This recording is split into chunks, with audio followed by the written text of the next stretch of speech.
কিছুটা চাপের মধ্যে ছিলেন তেলের দাম। তুমি শেষ পর্যন্ত তাকে দুপুরের খাবারে কোথায় নিয়ে গিয়েছিলে খেলা উপভোগ করে? অ্যাডাম জিজ্ঞাসা করল।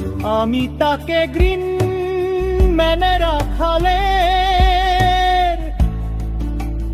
অফার করেছিলাম, কিন্তু রক্তাক্ত লোকটি বেশ লোভী হয়ে উঠল। মনে হচ্ছে তাকে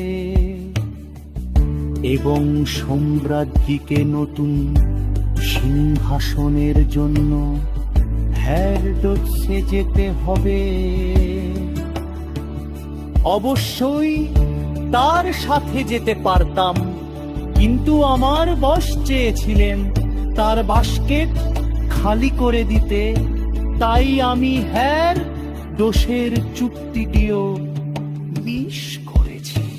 তাহলে আজ তুমি কি করছো?